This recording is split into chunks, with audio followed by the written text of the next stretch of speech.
ओम शांति। 3 मई की बाबा की मुरली। मीठे बच्चे, अपने को राज तिलक देने के लायक बनाओ। जितना पढ़ाई पढ़ेंगे, श्रीमत पर चलेंगे तो राज तिलक मिल जाएगा। प्रश्न, किस स्मृति में रहो तो रावण पन्ने की स्मृति विस्मृत हो जाएंगी। उत्तर, सदा स्मृति रहे कि हम स्त्री पुरुष नहीं, हम आत्मा हैं। हम बड़े बाबा से अर्थात शिव बाबा से छोटे बाबा ब्रह्मा बाबा द्वारा वर्षा ले रहे हैं। यह स्मृति रावण पने की स्मृति को भुला देंगी। जबकि स्मृति आई कि हम एक बाप के बच्चे हैं तो रावण पने की स्मृति समाप्त हो जाती है। यह भी पवित्र रहने की बहुत अच्छी युक्ति है, परंतु इसमें मेहनत चाहिए। गीत है, तुम्हें पाके हमने जहाँ पा लिया, जमी तो जमी क्या आसमां पा लिया। ओम शांति। रूहानी बाप बैठ रूहानी बच्चों को समझाते हैं। देखो, सब तिलक यहाँ भ्रकुटी में देते हैं। इस जगह एक तो आत्मा का निवास है, दूसरा फिर राज तिलक भी यहाँ दिया जाता है। यह आत्मा की निशानी तो है ही। अब आत्मा को बाप का वर्षा चाहिए, स्वर्ग का, विश्व का राज्य तिलक चाहिए। सूर्यवंशी चंद्रवंशी महाराजा महारानी बनने के लिए पढ़ते हैं। यह पढ़ना गोया अपने लिए अपने को राज तिलक देना है। तुम यहाँ आए ही हो पढ़ने के लिए। आत्मा जो यहाँ निवास करती है वह कहती है, बाबा आपसे विश्व का स्वराज्य अवश्य प्राप्त करेंगे। अपने लिए हर एक को अपना पुरुषार्थ करना है। कहते हैं, बाबा हम ऐसे सपूत बनकर दिखाएंगे। आप हमारी चलन को देखते रहना कि कैसे चलते हैं। आप भी जान सकते हो हम अपने को राज तिलक देने के लायक बने हैं या नहीं। तुम बच्चों को बाप का सपूत बनकर दिखाना है। बाबा हम आपका नाम जरूर बाला करेंगे। हम आपके मददगार, सो अपने मददगार बन भारत पर अपना राज्य करेंगे। भारतवासी कहते हैं ना हमारा राज्य है, परंतु उन विचारों को पता नहीं है कि अभी हम विषय वैतरणी नदी में पड़े हैं। हम आत्मा का तो राज्य है नहीं। अभी तो आत्मा उल्टी लटक पड़ी है, खाने को भी नहीं मिलता है। जब ऐसी हालत होती है तब बाबा कहते हैं, अब तो हमारे बच्चों को खाने लिए भी नहीं मिलता है। अब हम जाकर इन्हों को राजयोग सिखाऊं। तो बाप आते हैं राजयोग सिखाने। बेहद के बाप को याद करते हैं। वह है ही नई दुनिया रचने वाला। बाप पतित पावन भी है, ज्ञान सागर भी है। यह सिवाय तुम्हारे और कोई की बुद्धि में नहीं है। यह सिर्फ तुम बच्चे जानते हो।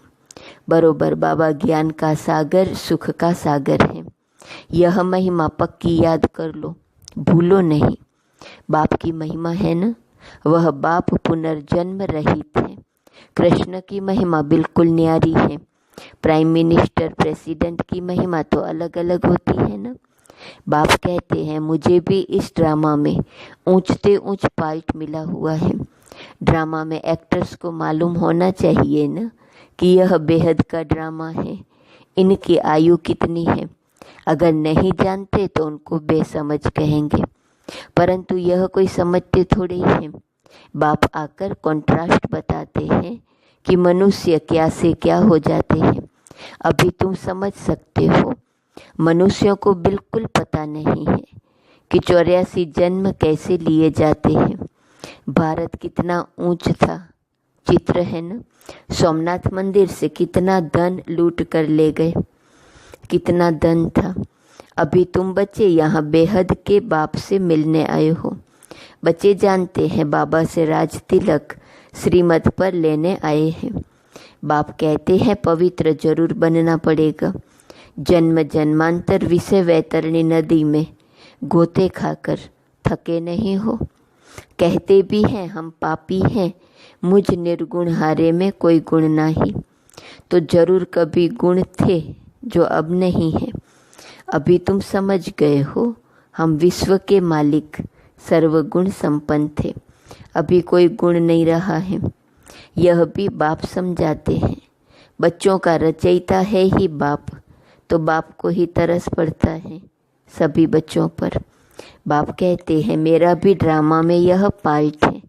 कितने तमो प्रधान बन गए हैं, झूठ, पाप, झगड़ा, क्या क्या लगा पड़ा है।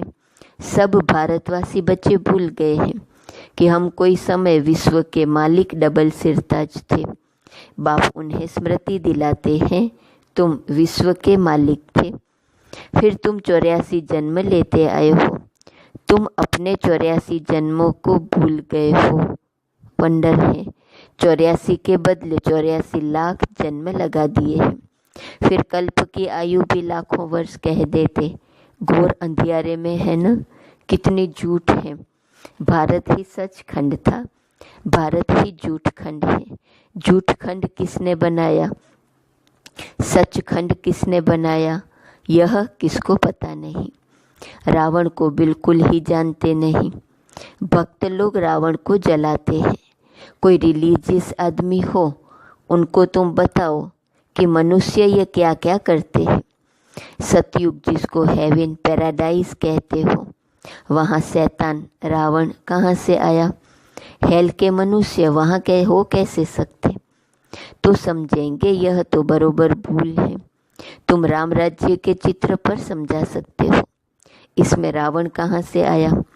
तुम समझाते भी हो परंतु समझते नहीं, कोई विरला निकलता है। तुम कितने थोड़े हो, सो भी आगे चल देखना है कितने ठहरते हैं। तो बाबा ने समझाया आत्मा की छोटी निशानी यहाँ ही दिखाते हैं भ्रकुटी में। बड़ी निशानी है राज तिलक।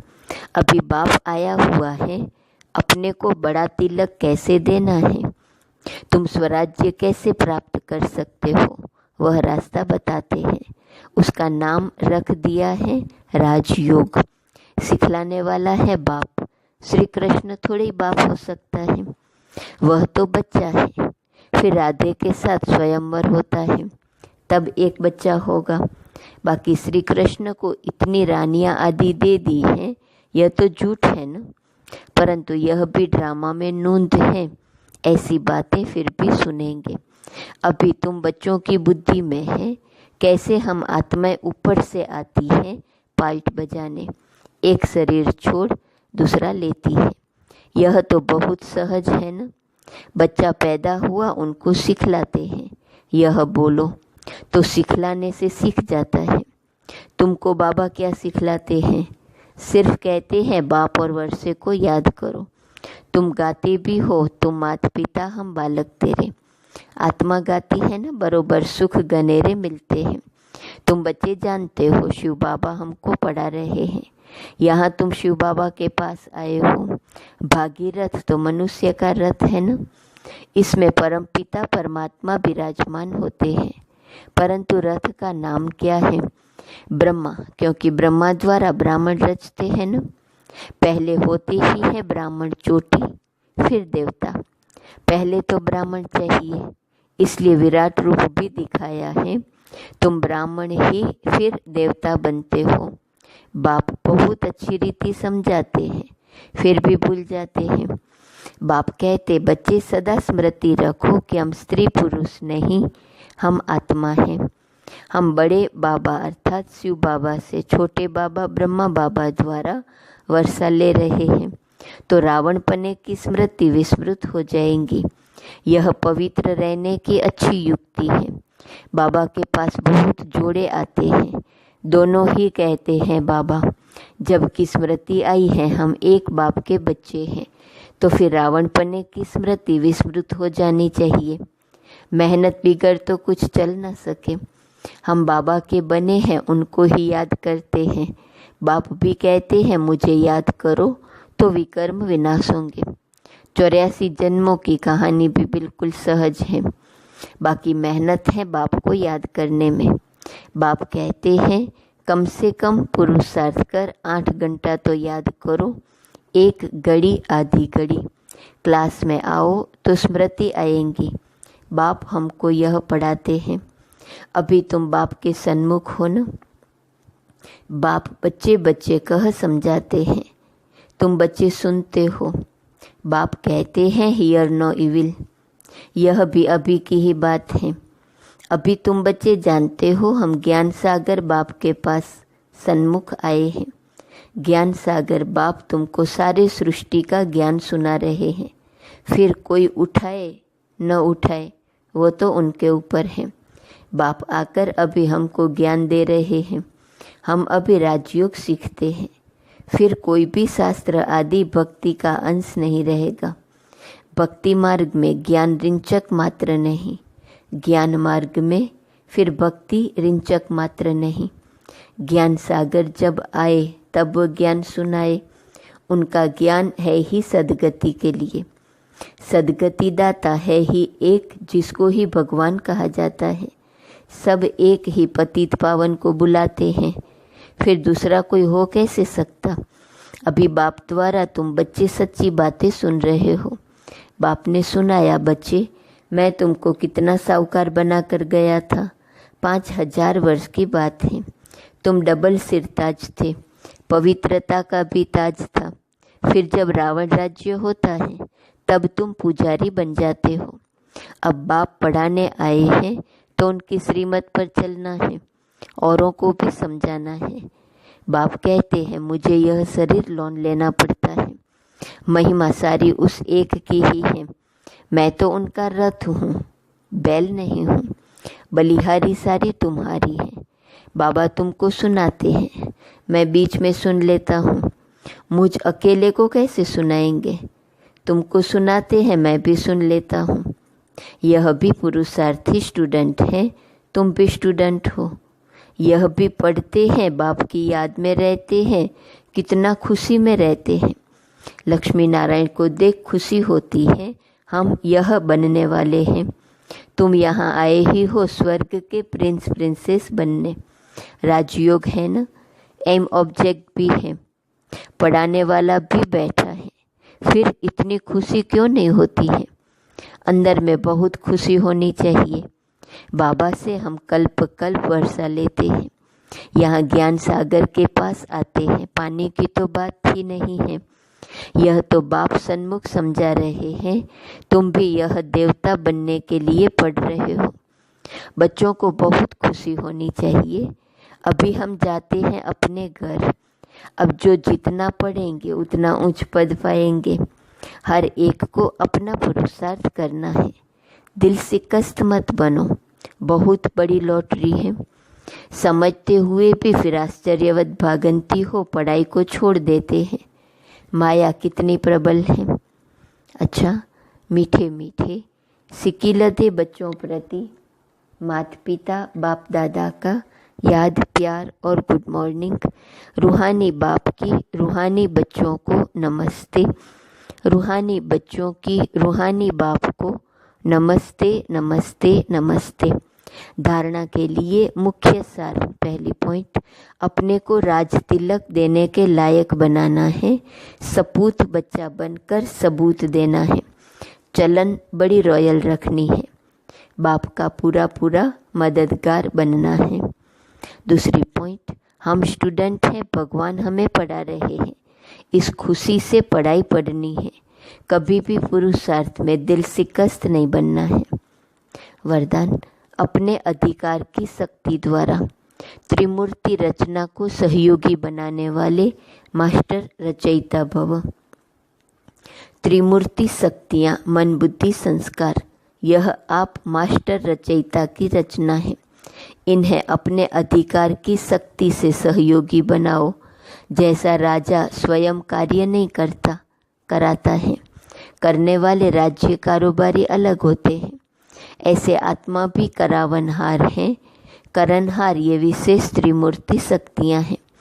तो मास्टर रचयिता के वरदान को स्मृति में रख त्रिमूर्ति शक्तियों को और साकार कर्मेंद्रियों को सही रास्ते पर चलाओ। स्लोगन, अव्यक्त पालना के वरदान का अधिकार लेने के लिए स्पष्टवादी बनो। आज का स्वमान है, मैं आत्मा अपवित्रता के अंश वंश का त्याग करने वाली हूँ। अव्यक्त इशारे की पॉइंट 3 मई पवित्रता सिर्फ ब्रह्मचर्य नहीं, वह तो फाउंडेशन है, लेकिन साथ में और 4 भी हैं। क्रोध और सभी साथी जो हैं, उन महाभूतों का त्याग, साथ साथ उनके भी जो बाल बच्चे छोटे छोटे अंश मात्र वंश मात्र हैं, उनका भी त्याग करो, तब कहेंगे प्यूरिटी की रूहानी रॉयल्टी धारण की है। ओम।